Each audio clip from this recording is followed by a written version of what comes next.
Ustedes se preguntan cómo un candidato con tan pocas cualidades y tantos defectos pudo conseguir el apoyo casi incondicional de una parte tan grande de la población brasilera. Ustedes ya intentaron argumentar racionalmente con esas personas, pero parece que ellas están absolutamente decididas y te tratan inmediatamente como un enemigo ante una postura mínimamente contraria. Hasta tu tía, que siempre fue simpática contigo, ahora ataca tus publicaciones políticas en Facebook. Pues bien, les contaré una historia. El principal nombre de esta historia es un hombre llamado Steve Bannon. Él tiene una visión de extrema derecha nacionalista. Tenía un sitio web en donde expresaba sus puntos de vista que coqueteaban con el machismo, la homofobia y la xenofobia, entre otros. Su sitio, al comienzo, tenía poca visibilidad y su sueño era que sus ideas se propagaran con más fuerza en todo el mundo. Para eso, Bannon contrató a una empresa llamada Cambridge Analytica. Esa empresa consiguió datos de Facebook de millones de cuentas de perfiles de todo el mundo, de todos los tipos de datos acumulados por Facebook, posteos, comentarios, mensajes privados, entre otros. Con la tenencia de estos datos y utilizando algoritmos, esta empresa podría trazar perfiles psicológicos detallados de los individuos. Tales perfiles serían utilizados para saber cuáles personas estarían más predispuestas a recibir determinados mensajes. Aquellos dispuestos a creer en teorías conspiratorias sobre el gobierno, por ejemplo, o que presentaban alguna contrariedad con el escenario político actual. La estrategia consistiría en hacer que aquel individuo susceptible a esos mensajes cambiase su comportamiento, se radicalizase en sus posturas. Como las personas comenzaron a recibir las noticias y a percibir el mundo principalmente a través de las redes sociales, no es difícil manipular las informaciones, y si se puede manipular las informaciones a las que una persona tiene acceso, puedes controlar la manera en que ella percibe el mundo, y con eso influenciar la manera en cómo se comporta y lo que hace.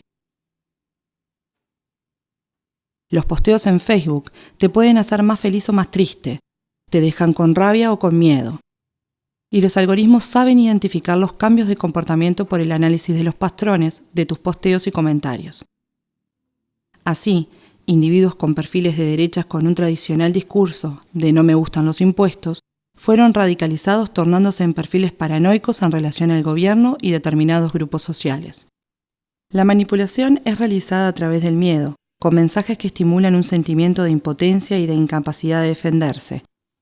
Estimulan un sentimiento de somos nosotros contra ellos, lo que cierra a la persona a argumentos racionales. Sitios y blogs fueron fabricados con noticias falsas para bombardear directamente a las personas influenciables por este tipo de mensajes. Además de esto, fue explorado también un sentimiento de anti lo establecido, anti medios tradicionales y anti todo lo que hasta ahora estaba. Cuando las personas reciben varias noticias de forma directa sin verlas y esas noticias no repercuten en los informativos, llegan a la conclusión que los grandes medios mienten, que esconden la verdad que ahora ellos saben. Si antes los medios tradicionales de comunicación podían manipular a la población, esta manipulación debía ser hecha abiertamente, ante los ojos de todos. Ahora, todos tenemos páginas que nos mandan mensajes de forma directa. Nadie sabe qué tipo de información está recibiendo la persona que tenemos al lado o cuáles son los mensajes que están construyendo su percepción de realidad. Con ese poder en las manos, Bannon consiguió popularizar entre los jóvenes a All Right, un movimiento de extrema derecha norteamericano que resultó de las protestas Unamos a la Derecha el año pasado en Charlottesville, Virginia. Bannon trabajó en la campaña presidencial de Donald Trump, siendo un estratega de su gobierno. La empresa Cambridge Analytica trabajó también en el referéndum del Brexit, que fue ganado principalmente por argumentos originados de noticias falsas. Cuando la manipulación se comenzó a distinguir, Mark Zuckerberg fue llamado al Senado norteamericano para testificar. Para quien entendía lo que pasaba, quedó claro que la democracia de la nación más importante del mundo había sido hackeada. Pero los congresistas poco entendían del medio social. ¿Y quién estaría dispuesto a admitir que la democracia puede ser hackeada a través de la manipulación de los individuos? Zuckerberg solo estaba pensando en establecer un modelo de negocios lucrativo, con la venta de anuncios direccionados, decían. La recolección de datos y creación de perfiles psicológicos de las personas en las redes tenían una intención aparentemente inocente de hacer que las personas dieran clic en anuncios pagos. Era solamente un modelo de negocios. Pero ese mismo instrumento puede ser usado con finalidad política. Él se dio cuenta de eso y sabía que las elecciones brasileras podían estar en riesgo también. Brasil es una de las mayores naciones del mundo. Facebook entonces tomó medidas activas para evitar que las campañas de desinformación y manipulación ocurriesen en su red. Muchas cuentas falsas fueron retiradas de Facebook en el periodo anterior de las elecciones. Pero no contaban con la popularidad y capitalización de los grupos de WhatsApp. Este es un aplicativo de mensajes directos entre individuos. Por eso no puede ser monitoreado externamente. No hay cómo regular las fake news o noticias falsas. Hacer un perfil falso en WhatsApp también es muy fácil como en otras redes sociales, pero más difícil de ser detectado. Bannon, que soñó con un retorno de la extrema derecha nacionalista fuerte mundialmente, con ideas clasificadas como antiminoritarias, racistas y homofóbicas, y que usó el miedo de los hombres de sentirse indefensos para conquistar adeptos, se encontró muy a gusto con Eduardo Bolsonaro. Bolsonaro dijo que Bannon apoyaría la campaña de su padre con soporte y consejos de Internet. Bannon es un consultor eventual de la campaña. Bolsonaro fue el candidato especial para él, ya que comparte sus ideas en el escenario ideal, un país pasando por una grave crisis económica y con la población desencantada, desilusionada de su clase política.